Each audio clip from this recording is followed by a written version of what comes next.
اللہ اکبر، اللہ اکبر، اللہ اکبر۔ یہ ہمارے بھائی ہیں جنہوں نے الحمدللہ آج ہی اسلام قبول کیا ہے۔ اللہ تبارک و تعالی سے دعا کریں کہ اللہ تبارک و تعالی جو ہے ایمان میں ثابت قدمی عطا فرمائے، اور اللہ صحیح طور پر ہمارے نبی حضرت محمد الرسول اللہ صلی اللہ علیہ وسلم کے نقش قدم پہ چلنے والا بنائے۔ جزاک اللہ خیر، مبارک، اللہ حافظ، خیر کا آپ لوگ بعد میں مبارکباد یہ دیں۔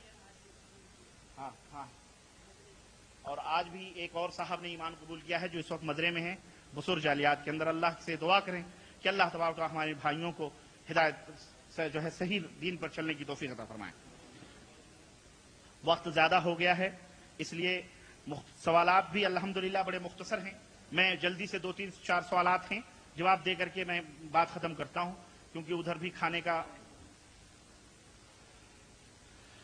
اللہ تبارک تعالیٰ نے قرآن مجید میں فرمایا ہے، اے نبی ہم نے تمہارے آگے والے اور پچھلے والے گناہ معاف کر دیے، جبکہ نبی اکرم گناہوں سے پاک ہیں۔ جواب فرمایا، بے شک اللہ کے رسول صلی اللہ علیہ وسلم گناہوں سے پاک ہیں، لیکن لغزشیں جو ہوتی ہیں، وہ لغزشیں جو ہوتی ہیں کبھی کبھی بھول چوک جو ہوتی ہے وہ نبیوں سے بھی ہو جاتی ہے۔ جیسے حضرت آدم سے لغزش ہوئی کہ انہوں نے شیطان کے بہکاوے میں دانہ کھا لیا، اللہ کے نبی نے 4 کے بجائے 3 رکعت پڑھ لی، یا 3 کے بجائے 4 رکعت پڑھی، جسے سجدے سہو ہوا۔ تو ایسی لغزشیں، ایسی چیزیں ہو جاتی ہیں جنہیں اللہ تعالیٰ بعد میں متنبع فرماتا ہے۔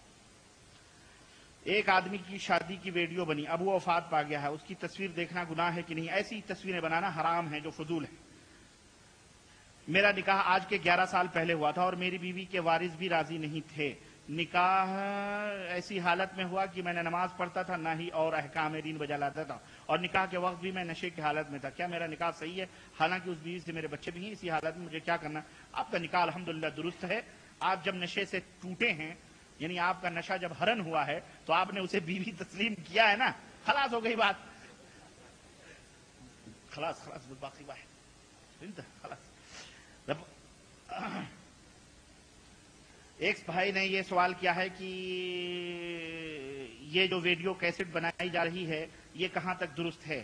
میرے بھائیوں، اس سلسلے میں آپ کو بتاؤں، اور آئندہ اس سے سوالات نہ کرنا چاہیے جب حقیقت معلوم ہو جائے کہ دین کی تبلیغ اور اس کی نشر و اشاعت کے لیے آج کل جو زمانہ چل رہا ہے انٹرنیٹ کا اور پورے جو ہے دنیا میں، تو ایسی دین کو پھیلانے کے لیے ان وسائل کا استعمال کرنا جائز ہے، لیکن حرام کاریوں کو پھیلانے کے لیے بہرحال وہ حرام ہے۔ تو دینی بیس پر شیخ ابن باز رحمۃ اللہ علیہ اور شیخ محمد بن عثیمین رحمۃ اللہ علیہ، ان مشائخ کا بھی جالیات کی طرف سے یہی فتویٰ بھی ہے کہ دین کی نشر و اشاعت کے لیے علمی ٹیکنیکل شعبے ہیں، جیسے ڈاکٹری کا شعبہ اور بہت ساری تعلیمات ہیں، تو تعلیمات کو فروغ کرنے کے لیے بہرحال جائز اور حلال ہیں۔ ہمارے ابو عبداللہ کہہ رہے ہیں کہ ذرا سا جلدی کریں۔ بہرحال 2-3 سوالات ہیں۔ ایک بھائی نے سوال کیا، میرے باپ نے میرا نام پپو رکھا ہے، مجھے یہ نام عجیب سا لگتا ہے، کیا نام درست ہے؟ میں سمجھتا ہوں پپو پیار سے کہتے ہوں گے آپ کو، آپ کا تو اصلی نام کچھ اور ہوگا، اب لوگ پیار سے کہتے ہیں تو کوئی حرج نہیں ہے بہرحال، لیکن اصلی نام بہتر ہوتا ہے، اسی سے پکارنا چاہیے۔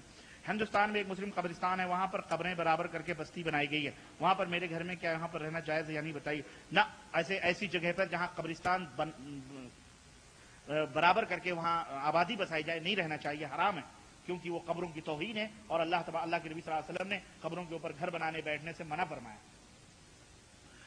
بہت سارے لوگ 5 ٹائم نماز بھی ادا کرتے ہیں، لیکن اس کے ساتھ ساتھ ٹی وی VCR فلم بھی نہیں چھوڑتے، کیا ان کی نمازیں فائدہ مند ہوگی؟ نماز تو بہرحال فائدہ ہوتی تو یہ حرکتیں کرتے وہ ہے نا، نماز تو خیر ہو جاتی ہے، فائدہ ہوتی ہے نہیں ہوتی اللہ ہی بہتر جانتا ہے۔ اللہ فرماتا ہے ان الصلاۃ تنہی عن الفحشاء والمنکر، نماز بے حیائی برائیوں سے روکتی ہے۔ اب اگر کسی بندے کو بے حیائی برائیوں سے روکتی ہے، الحمدللہ وہ سمجھ لے کہ اس کی نماز اس کو فائدہ پہنچاتی ہے، اور جسے نہیں روکتی ہے وہ سمجھو وہ نماز بے اثر ہے۔ اللہ تعالیٰ توفیق عطا فرمائے اور ہم سب کو صراط مستقیم پہ چلائے۔ وصلی اللہ علی نبینا محمد وعلی آلہ وصحبہ اجمعین۔ والسلام علیکم ورحمۃ اللہ وبرکاتہ۔